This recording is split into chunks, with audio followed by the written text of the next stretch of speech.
Today's message is the New Thought movement, what I call the greatest story never told. Yes, that is a play on words. I think we've all heard the expression, the greatest story ever told. And that is told to describe the Bible, and in particular, Jesus and his mission, his purpose, that we are told was to come and save humanity.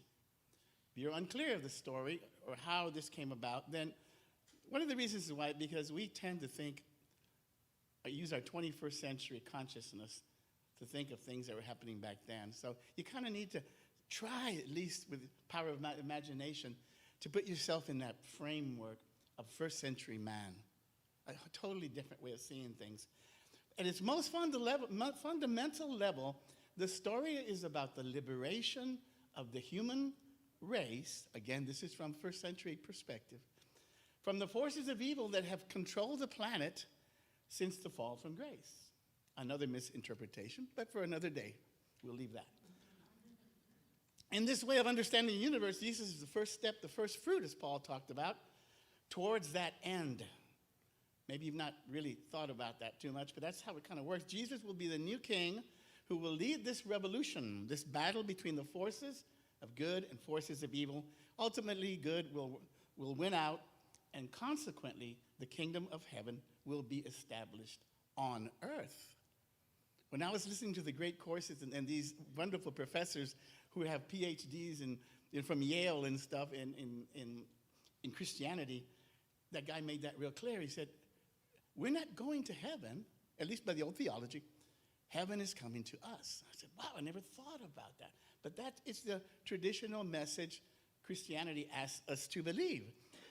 And it all began with the physical resurrection of Jesus, of course. This is the greatest story ever told, that Jesus represents that first reincarnation into this new kingdom, which is yet to come. One of the professors says, we're in this place between what was and what will be. The first step has taken place with the resurrection of Jesus, but the whole process is not yet set up in motion. And when will that happen? When Jesus returns.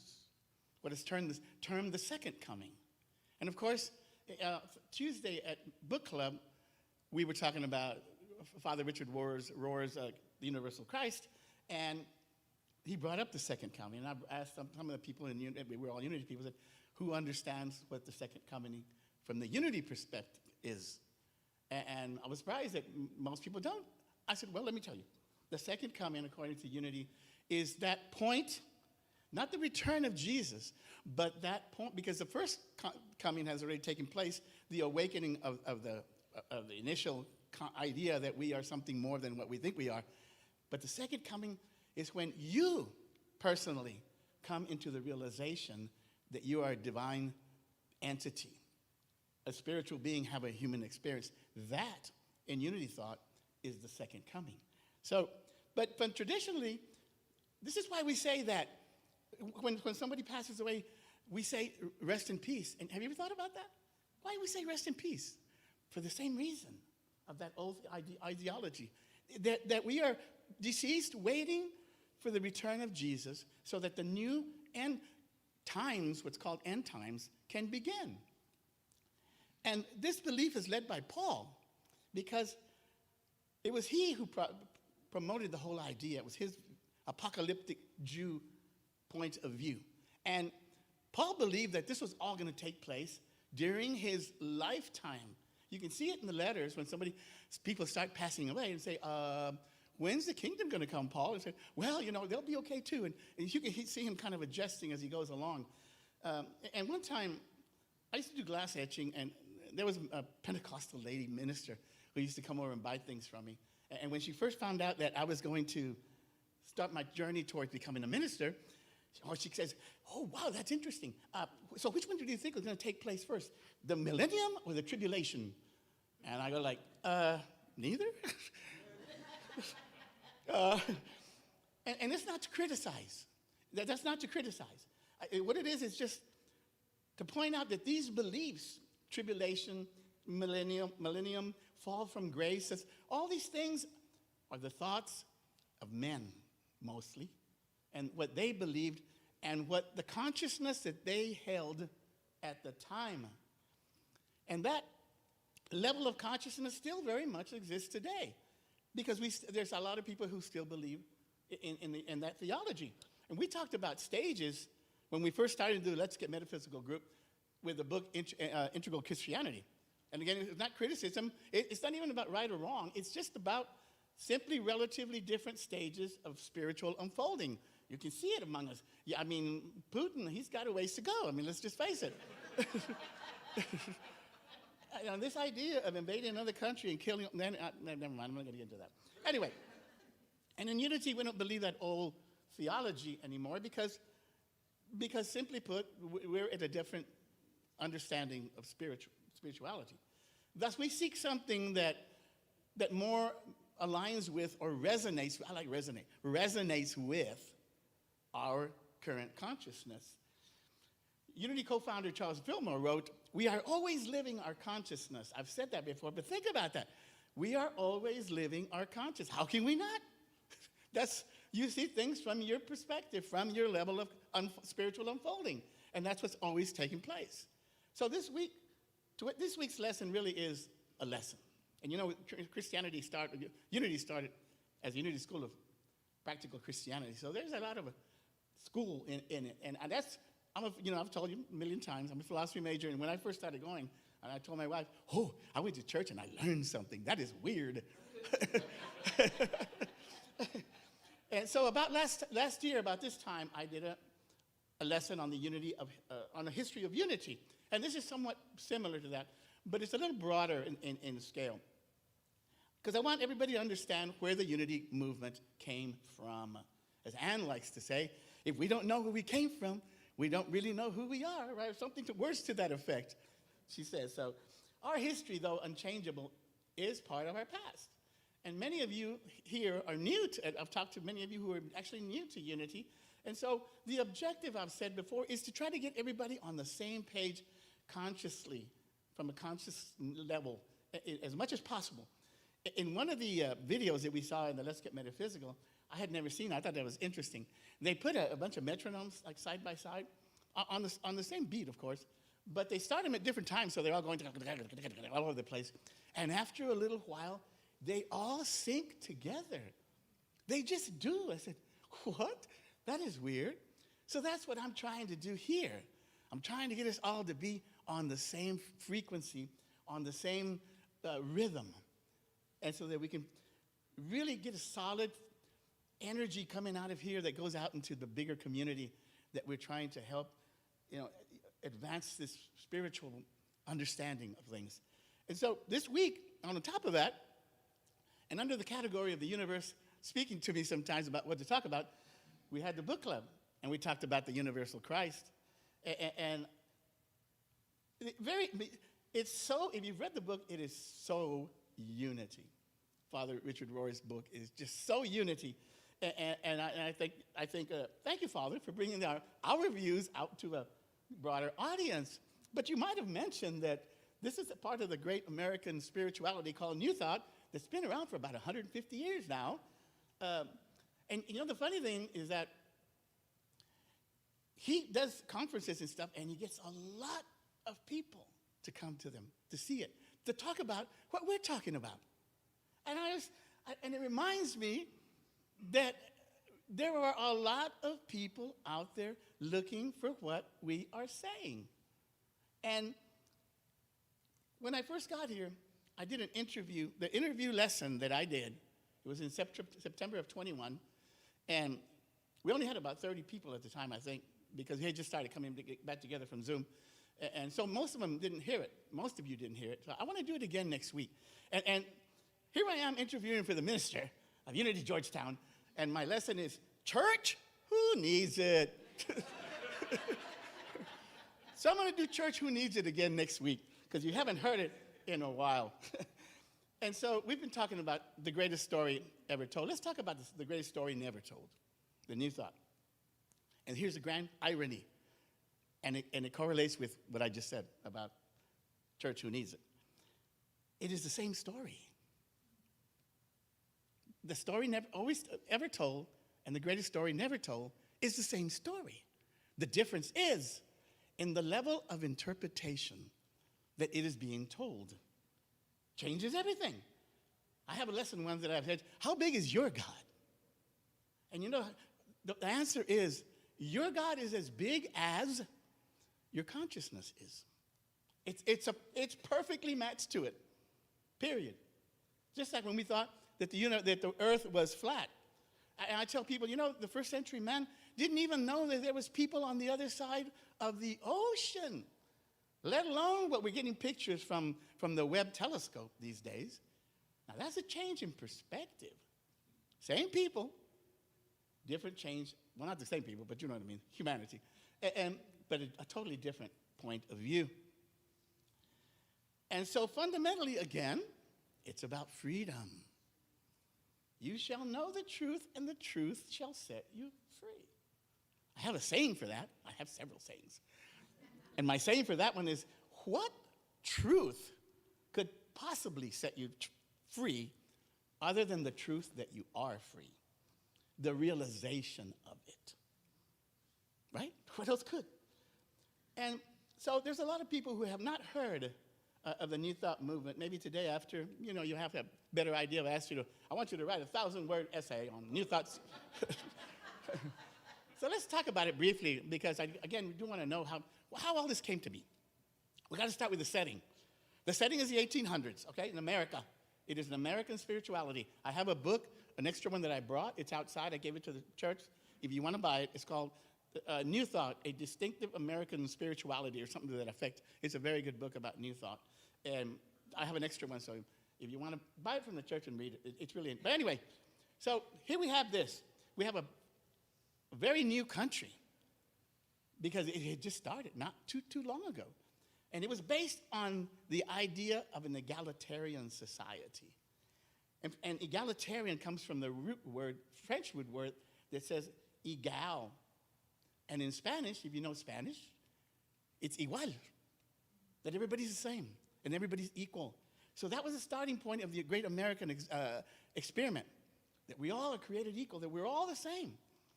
And during the welcome, we talk about being a blending of a lot of things, of Christianity, of Eastern thought, transcendentalism, and that's what this is all about.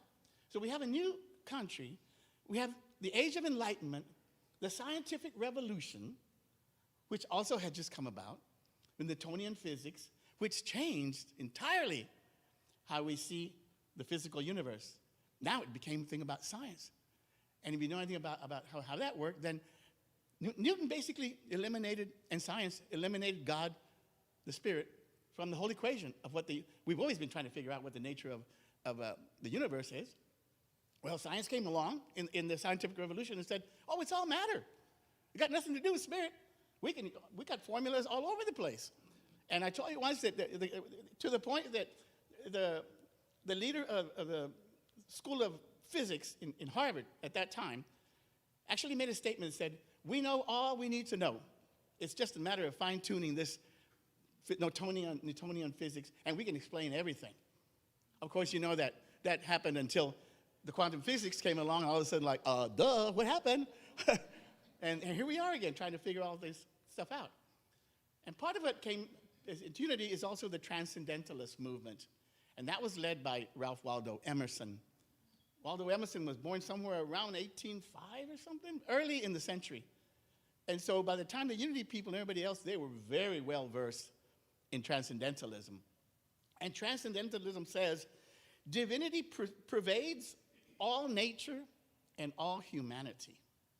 Now they saw God everywhere. That's what we say. No spot where God is not. Right? That's what we say. So all these new ideas brought an openness and invited us into a broader, more inclusive approach to spirituality. And so we started looking again at the Eastern philosophies and Buddhism and Hinduism and trying to bring all that into the picture. Because as I said from the beginning, it's all the same thing. You can't say this is this and this is that this is the right religion and the other one is not, because ultimately we're all talking about the same thing. I've always known that. And I've always known that there's got to be other life forms out there. Are you kidding me? But anyway, so on top of this rich formula of diverse ideas, there was one other thing. The recent discovery of the power of the mind. This was led by this French doctor whose name was Mesmer, Dr. Mesmer, from where we get the word mesmerize. And so he was in France experimenting with psychology, I guess, the birth of psychology or something basically. And that idea made its way across to the New England area. And one gentleman named P.P. Quimby. P.P. Quimby, oh, he was fascinated. He was a clockmaker, so he was already like the noodle and figure things out. So he started doing experiments on people using suggestion and hypnosis and stuff. And so this success that he was having was then that illness, he concluded basically that a lot of illnesses are in the mind. That's what he said. And so this influence of the mind over the physical body now we know very much to be very much a medical fact. It's documented all over the place. Articles all over the place about the power of the mind to heal. And so this started. Quimby thus became known as the father of New Thought. So word started getting out about this, what he was doing. And it got to the mind of one Miss Mary Baker Eddy. And Miss Eddy went on to found Christian Science. And that was pretty much the first of the New Thought movement things. And she began to take on students. And she took on one whose name was Emma Curtis Hopkins. Miss Hopkins and Miss Baker started working together, but then they kind of had a difference of opinion over materiality and the nature of materiality. What is real and what is not real and things of that nature. And it led to their split. And so Miss Hopkins moved to Chicago and started a school of metaphysics. The Fillmores heard about this. Our co-founders, Merle and Charles Fillmore, heard about this school. They enrolled and they became students of Emma Curtis Hopkins. And of course, we know they founded Unity. Another student that Miss Hopkins had was Ernest Holmes. Ernest Holmes was about 20 years or so younger than the Fillmores, and he started Science of Mind. And Science of Mind recently has become a Center for Spiritual Living, CSL. They wanted to get away from some of the stigma of the 19th century, I guess, you know. And so they brought on the Center for CSL. And there were other small branches of New Thought. One of them was Divine Science. And recently, Unity and CSL have become closer. And so now there's a program that we have where I could become a minister at a CSL church, and a CSL minister can become a minister in a Unity church. You just got to make a couple adjustments, maybe take a couple of classes or something, and you're done. Because we're trying to get ours a little more together. Finally, the missing piece of all of this for the New Thought movement was the life and the teachings of Jesus. They brought that into the picture with all these other new ideas. One example they saw was the parallel between the cause and effect of the Old Testament, you reap what you sow, and the findings of Newtonian physics. For every action, there's an equal and opposite reaction. They're saying the same thing. But one's talking about spirit and one's talking about material world. There surely must be then spiritual laws. They kind of drew that to the conclusion. And then the phrase, be it done to you as you believe, they saw as the influence of the power of the mind. From the transcendentalists, they took the idea that divinity is in all nature and all humanity, all of us. God is everywhere present. So you see these ideas all blending together. And then in the end, there's really two big differences between the story told and the story never told. First is that we take the Bible seriously, but we don't take it literally. That's what we say. Certainly some of the events could have been literal.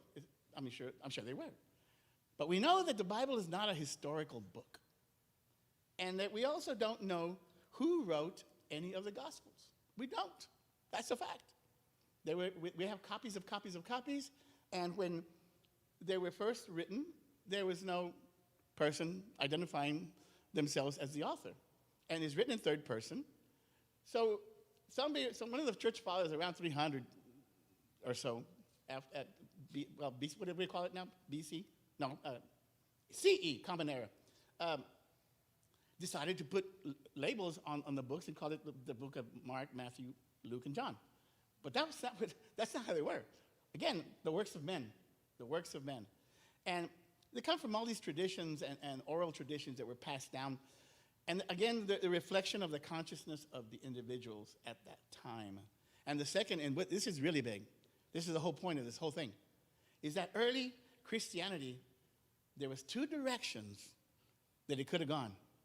One was about the life and the teachings of Jesus, and the other was about the life about Jesus.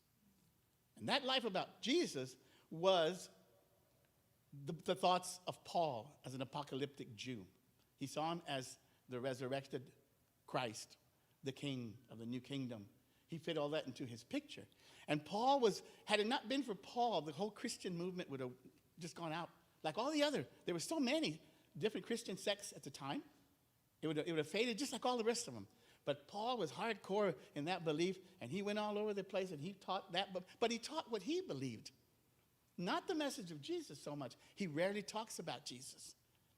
You know, and we all know that Jesus' message was love, forgiveness, and healing. End of the conversation. That's it. That's the whole story. So what had happened was the story that got promoted was the view of Paul and not the life and the teachings of Jesus. And so Unity likes to think of ourselves as a return to that simplistic life of Jesus, of love, of forgiveness, and of healing. And that's basically what we are. So, as I've heard one minister say, Christianity should be called Paulism, because that's what it is. It is Paulism. It's not really about Jesus. It's about Paul. And so, from that book, it's called New Thought, A Practical American Spirituality. I had it wrong before. And it says this about what I've been talking about. New Thought is what all Christianity could have become if it had been able to avoid the stultifying tendencies needed to become a religion capable of competing with other outlooks for the title of official religion of the Roman Empire.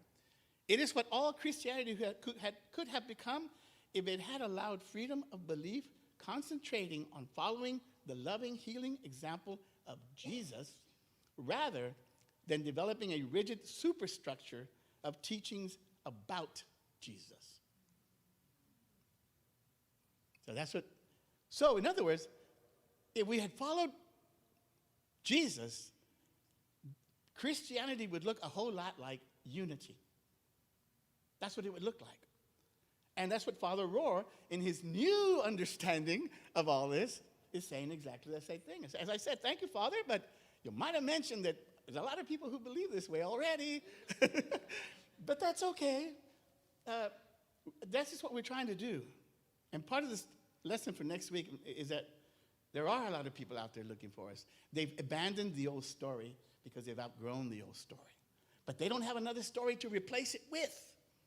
And thus we get the rise of all the atheists and all these other people who no longer believe. They go from, that's not a God, to there is no God. I said, hold on, that's a big gap. There is an in-between here somewhere, and let me explain it to you. So that's what we've been looking forward to get beyond that old consciousness into a brand new consciousness. And I look forward to being part of this Unity Center and getting that message out. So I want to take a couple of moments now to reflect on the words and the ideas of today's message. We begin by centering ourselves in a few deep breaths and centering our lives in the here and now, being in the present. We always begin by giving thanks for the time we spend together on Sunday mornings in love and peace and this newfound awareness of who we truly are. We are grateful for those who came before us, who opened up doors into new ways of seeing things. the new doors that brought us a new story, that has helped us in a greater realization of this mystery that we call life. We do our part in giving and receiving as we aid others in their spiritual journey by offering this spiritual community as a loving place of open hearts and open minds. We are here to serve and to share those who seek us, focused on bringing into manifestation a world of peace and love, centered on the belief that we are that which we seek. As Rumi says, that which you seek, seeks you. We need only align ourselves with this power as it seeks greater and greater expression. We go forward with the simple message of the master teacher, Jesus. Love, forgiveness, and healing, which is this lesson, has reminded us that we are that already. We possess these things. And all we have to do is to claim it as heirs to the throne, as divine entities having a human experience. And so it is.